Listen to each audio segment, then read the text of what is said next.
রাগে ক্ষোভে পদত্যাগপত্রে স্বাক্ষর বাহিনী প্রধান, দলের নেতাদের বিশ্বাসঘাতক বলে কাঁদতে কাঁদতে দেশ ছাড়েন হাসিনা।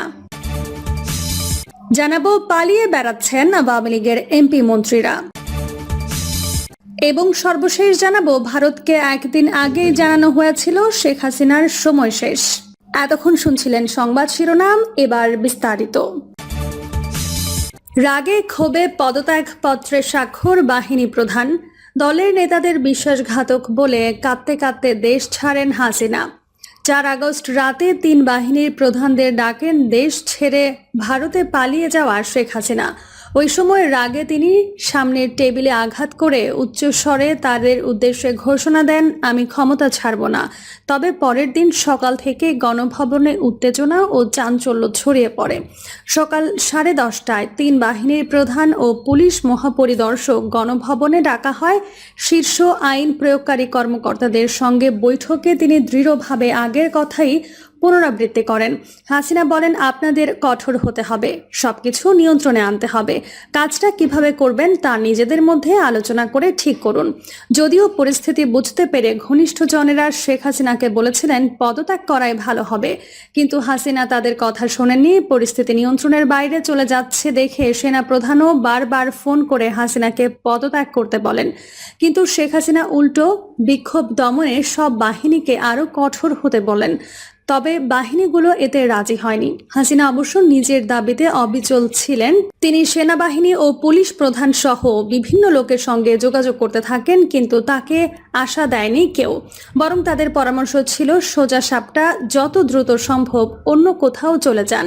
হাসিনার নিরাপত্তা কর্মীরাও আশঙ্কা প্রকাশ করেন।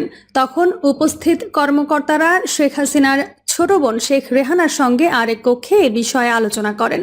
কর্মকর্তারা তাকে পরিস্থিতি জানিয়ে শেখ হাসিনাকে বোঝাতে অনুরোধ করেন। এরপর শেখ রেহানা বড় বোন শেখ হাসিনার সঙ্গে আলোচনা করেন, কিন্তু শেখ হাসিনা তখনও রাজি হননি। তিনি ক্ষমতা ধরে রাখতে অনড় থাকেন। এক পর্যায়ে একজন শীর্ষ কর্মকর্তা বিদেশে থাকা শেখ হাসিনার ছেলে সজীব ওয়াজেদ জয়ের সঙ্গে ফোনে কথা বলেন। জয় তখন তার মায়ের সঙ্গে কথা বলেন। ছেলের সঙ্গে কথা বলার পর অবশেষে পদত্যাগ করতে রাজি হন শেখ হাসিনা। তিনি অবশ্য পদত্যাগের আগে একটি ভাষণ রেকর্ড করতে চান জাতির উদ্দেশ্যে প্রচারের জন্য, কিন্তু তাকে সেই সুযোগও দেওয়া হয়নি। তখন তিনি হতাশ হয়ে হাল ছেড়ে দেন। পদত্যাগপত্রে স্বাক্ষর করার আগে হাসিনা পরোক্ষভাবে 3 বাহিনীর প্রধানকে বিশ্বাসঘাতক বলেছেন। রাগে ফুঁসতে ফুঁসতে তিনি পদত্যাগপত্রে স্বাক্ষর করেন, তারপর কান্নায় ভেঙে পড়েন। সূত্র জানায়, শেখ হাসিনা কাঁদতে কাঁদতে দেশ ছেড়েছেন। যাওয়ার আগে তিনি তার দলের সব নেতাকর্মীর প্রতি ক্ষোভ প্রকাশ করেন। প্রধানমন্ত্রী হিসেবে শেষ দিনে হাসিনার পাশে তার বোন ছাড়া আর কেউ ছিল না। পালিয়ে বেড়াচ্ছেন আওয়ামী লীগের এমপি মন্ত্রীরা। ছাত্র জনতার গণ অভ্যুত্থানে ক্ষমতা থেকে হাসিনা পালিয়ে গেলেও চরম বেকায়দায় পড়েছেন আওয়ামী লীগের এমপি মন্ত্রীরা। সুযোগ বুঝে অনেকে দেশ ছাড়তে পারলেও আটকে পড়া অনেক এমপি মন্ত্রী ও অসংখ্য নেতাকর্মী প্রাণ ভয়ে পালিয়ে বেড়াচ্ছেন। তাদের অনেকে আবার বিভিন্ন দূতাবাসে আশ্রয় চেয়েছেন। পদত্যাগ করে সোমবার সামরিক হেলিকপ্টারে ভারতের উদ্দেশ্যে দেশ ছাড়েন শেখ হাসিনা। তার তাৎক্ষণিক এই সিদ্ধান্তে কয়েকজন এমপি মন্ত্রী দেশ ছাড়তে না পেরে দেশে গা ঢাকা দেন। এমনকি মন্ত্রিসভার কয়েকজন সদস্য জীবনে নিরাপত্তা চেয়ে বিভিন্ন দূতাবাসে আশ্রয় চেয়েছেন বলেও গুঞ্জন ছড়িয়েছে। সূত্র বলছে, গত শনিবার বিকেল থেকে আওয়ামী লীগ সাধারণ সম্পাদক ওবায়দুল কাদের গা ঢাকা দিয়েছেন। জাতীয় নির্বাচনের পর থেকে প্রতিদিন মিডিয়ার সামনে কথা বললেও বৈষম্য বিরোধী ছাত্র আন্দোলনের শেষ মুহূর্তে মিডিয়ায় কথা কম বলতে দেখা যায় তাকে। গত শনিবার ধানমন্ডিতে আওয়ামী লীগ সভাপতির রাজনৈতিক কার্যালয়ে আয়োজিত সংবাদ সম্মেলনে শেষবারের মতো কথা বলেন ওবায়দুল কাদের। তবে রোববার থেকে তাকে কোথাও দেখা যায়নি। আরেকটি সূত্র মতে রোববার রাতে দেশ ত্যাগ করেছেন ওবায়দুল কাদের। বর্তমানে তিনি সিঙ্গাপুর রয়েছেন। অন্য একটি সূত্র বলছে ওবায়দুল কাদের বর্তমানে নয়াদিল্লিতে অবস্থান করছেন। সূত্র জানায়, গতকাল সোমবার ভোর থেকেই প্রভাবশালী হিসেবে পরিচিত এমপি মন্ত্রীদের অনেকের সঙ্গে যোগাযোগ করা যাচ্ছিল না। অনেকের মুঠো ফোন বন্ধ ছিল। বিশেষ করে স্বরাষ্ট্রমন্ত্রী আসাদুজ্জামান খান কামাল, আইনমন্ত্রী আনিসুল হক অজ্ঞাত স্থানে চলে যান। এর আগে হাসিনা সরকারের ক্ষমতাধর উপদেষ্টা সালমান এফ রহমান, অর্থমন্ত্রী মাহমুদ আলী, বস্ত্র ও পাট মন্ত্রী গোলাম দস্তগীর গাজী ও ঢাকা দক্ষিণ সিটি কর্পোরেশনের মেয়র শেখ ফজলে নূর তাপস বিমানযোগে দেশ ছাড়েন। তবে তারা কে কোন দেশে গেছে তা জানা যায়নি। এছাড়া কয়েকজন মন্ত্রী জুলাইয়ে ছাত্র আন্দোলন শুরুর পরপরই দেশ ছেড়ে চলে যান। পরে বৈরী পরিস্থিতি বিবেচনায় তারা আর দেশে ফেরা নিরাপদ বলে মনে করেননি। রোববার রাতে পররাষ্ট্রমন্ত্রী হাসান মাহমুদের পরিবারের সদস্যরা ইকে 586 নম্বর ফ্লাইট যোগে দেশ ত্যাগ করেন।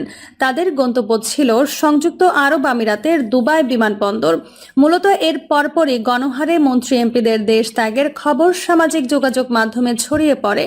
সূত্র জানায়, এমপি মন্ত্রীদের অনেকে শেষ মুহূর্তে শত চেষ্টা করেও আর দেশ ছাড়তে পারেননি। রোববার ও সোমবার দুদিন টিকিটের জন্য তারা বিভিন্ন এয়ারলাইন্সের সঙ্গে যোগাযোগ করেও বিফল হন। অনেকে পরিবারের সদস্যদের নিরাপদে বিদেশ পাঠাতে পারলেও নিজে আর যেতে পারেনি। এদের মধ্যে পররাষ্ট্রমন্ত্রী হাসান মাহমুদ, তথ্য প্রতিমন্ত্রী মোহাম্মদ আলী আরাফাত ও তথ্য প্রযুক্তি প্রতিমন্ত্রী জুনায়েদ আহমেদ পলক দেশেই আত্মগোপনে আছেন বলে জানা যায়। বিশেষ করে সোমবার বিকেল পর্যন্ত শিক্ষামন্ত্রী ব্যারিস্টার মহিবুল হাসান চৌধুরী নওফেল তার বনানীর বাসায় অবস্থান করছিলেন। সরকারের পতনের খবর ছড়িয়ে পড়লে সন্ধ্যার পর থেকে তার সঙ্গে নেতাকর্মীদের যোগাযোগ বিচ্ছিন্ন হয়।